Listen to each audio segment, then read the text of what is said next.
సునీత బూర్గంపాడు. సునీతనా ఎవరు ఇచ్చినావు మీ బిడ్డని? మన గుండాల మన చెట్టుపల్లి మన నియోజకవర్గంలో ఇచ్చినావు. సంతోషం. చెట్టుపల్లి ఎక్కడ మంచిగా చూసుకుంటున్నాడు అల్లుడు? బిడ్డ అల్లుడు మంచిగా ఉన్నారా? వెళ్ళొచ్చినావు ఈ మధ్యలో?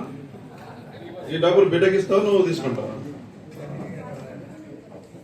బిడ్డకు కొనేసి నువ్వు కొన్ని తీసుకుంటావు. సంతోషం. రైతు నాగమణి గారు బోర్గంపాడు.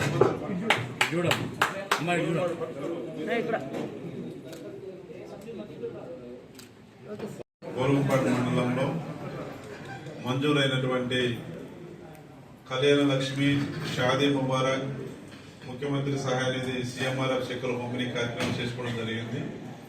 ప్రజాప్రభుత్వం వచ్చిన తర్వాత మరి వాళ్ళ పేద ప్రజలకు సంబంధించి మరి ఏదైతే కుటుంబాల్లో మరి ఆర్థిక భారాలు తగ్గించడానికి తీసుకొచ్చినారో కళ్యాణ లక్ష్మి, షాదీ ముబారక్ పథకంలో ఈ రోజున బోర్గంపాడు మండలంలో 32 మందికి 34 మందికి ఇవాళ కళ్యాణ లక్ష్మి, షాదీ ముబారక్ చెక్కులు పంపిణీ చేయడం జరిగింది. ఇప్పటి వరకు ఈ ప్రజాప్రభుత్వం వచ్చిన తర్వాత 486 మందికి ఈ కళ్యాణ లక్ష్మి, షాదీ ముబారక్ చెక్కులు అందించి పేదవాళ్ళ కుటుంబాల్లో ఆడబిడ్డ పెళ్లి చేయాలంటే మరి ధైర్యంగా ఉండేదానికోసం వాళ్ళకు 18 సంవత్సరాలు నిండిన తర్వాత మరి పెళ్లి చేసినట్లయితే ఈ కళ్యాణ లక్ష్మి, షాదీ ముబారక్ పథకంలో వాళ్ళకు వెసులుబాటుగా ఈ పథకం వచ్చింది. దాంతోపాటు ముఖ్యమంత్రి సహాయ నిధి ఎవరైనా పేదవాళ్ళు ఆపరేషన్ చేయించుకుంటే వాళ్ళకి వెంటనే ముఖ్యమంత్రి గారికి లెటర్ పెట్టగానే వెంటనే ఎంతమందికి పెట్టినా ముఖ్యమంత్రి సహాయ నిధి నుంచి సీఎంఆర్ఎఫ్ చెక్కులు మంజూరు విషయంలో మరి ముఖ్యమంత్రి గారికి నేను ప్రత్యేకంగా ధన్యవాదాలు తెలియజేస్తా ఉన్నా. అదేవిధంగా దాంతోపాటు ఎల్ఓసి అప్లై చేయాల్సి వస్తే ఎల్ఓసికి ఎంత కావాలంటే అంత వెంటనే మంజూరు చేస్తా ఉంది మన ప్రజాప్రభుత్వంలో. పేదవాళ్ళకి న్యాయం జరుగుతూ ఉంది. సీఎంఆర్ఎఫ్ కానీ కళ్యాణ లక్ష్మి, షాదీ ముబారక్ చెక్కుల ద్వారా మంచిగా ప్రజలందరూ కూడా చాలా హ్యాపీగా సంతోషంగా ఉన్నారు. దీంతో పాటు ఈ ప్రజాప్రభుత్వం ముఖ్యమంత్రి గారి లక్ష్యం, ఆలోచన ఒకటే, అన్ని వర్గాల ప్రజలకు మంచి చేయాలి, అన్ని వర్గాల ప్రజల్లో సమస్యలు, బాధలు పోవాలి, అన్ని కుటుంబాలు సంతోషంగా ఉండాలి అని ఏదైతే ఆలోచన చేసి ఇవాళ మన ముఖ్యమంత్రి రేవంత్ రెడ్డి గారు మరి ఆర్టీసీ బస్సుల్లో మహిళలకు ఉచిత ప్రయాణం, పేదవాళ్లకు 200 యూనిట్ల ఫ్రీ కరెంటు, మరి కొత్త రేషన్ కార్డులో గత గవర్నమెంట్ లో కొత్త రేషన్ కార్డు ఒక్కటి కూడా ఇవ్వాలి.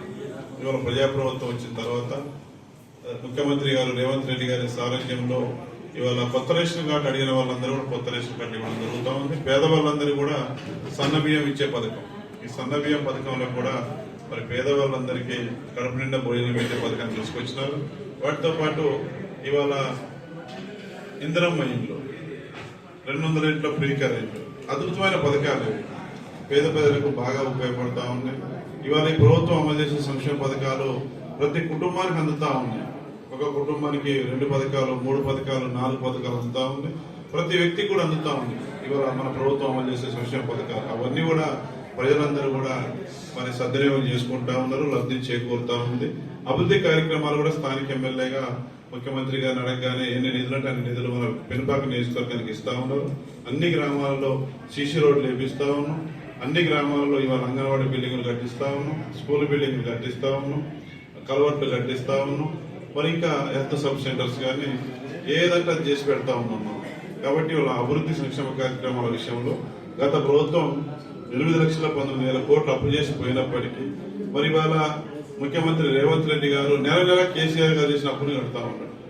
నెలకొచ్చి సుమారు 7,000 కోట్ల రూపాయలు అప్పు చెల్లిస్తా ఉన్నారు. దానిపైన వడ్డీ, అసలు కేసీఆర్ గారి అప్పు మరి అసలు వడ్డీ చెల్లిస్తా ఉన్నారు మన ముఖ్యమంత్రి రేవంత్ రెడ్డి గారు.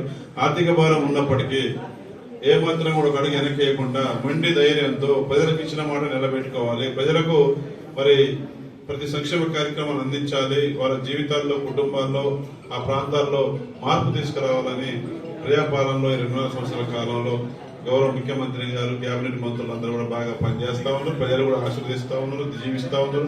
మళ్ళీ కూడా తెలంగాణ రాష్ట్రంలో రేపు జనరల్ ఎన్నికల్లో రాబోయేది కాంగ్రెస్ పార్టీ ప్రభుత్వమే. 100% నేను చెప్తా ఉన్నా. అన్ని వర్గాల ప్రజల్లో కూడా ఇవాళ చాలా ఆనందంగా ఉన్నారు, సంతోషంగా ఉన్నారు. అన్ని వర్గాల ప్రజలు ఈ కులం ఆ కులం ఆ మతం ఈ మతం కాకుండా అన్ని వర్గాల ప్రజలు చాలా సంతోషంగా హ్యాపీగా ఉన్నారు. హ్యాపీగా లేని ఎవరంటే అధికారం పోయిన బీఆర్ఎస్ పార్టీ నాయకులు హ్యాపీగా లేరు.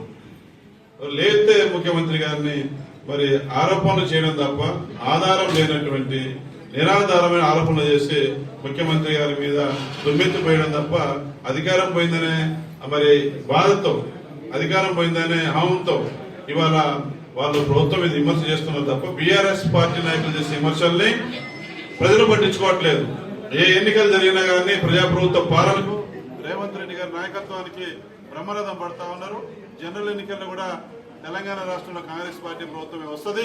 పినపాక నియోజకవర్గం అంటేనే మరి కాంగ్రెస్ అడ్డా, మరి కాంగ్రెస్ అడ్డా అయినటువంటి కాంగ్రెస్ గడ్డ అయిన పినపాక నియోజకవర్గంలో మళ్ళీ రాబోయే ఎన్నికల్లో కూడా ఏ వేరే పార్టీకి ఛాన్సే లేదు. గారు గోర్కంపాడు గారు ముందుకు రా. గుంటి రాణి గారు కృష్ణసాగర్ నుండి.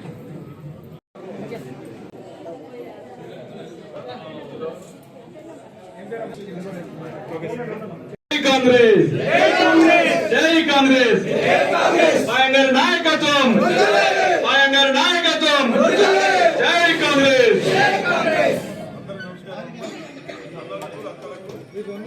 నాయకత్వం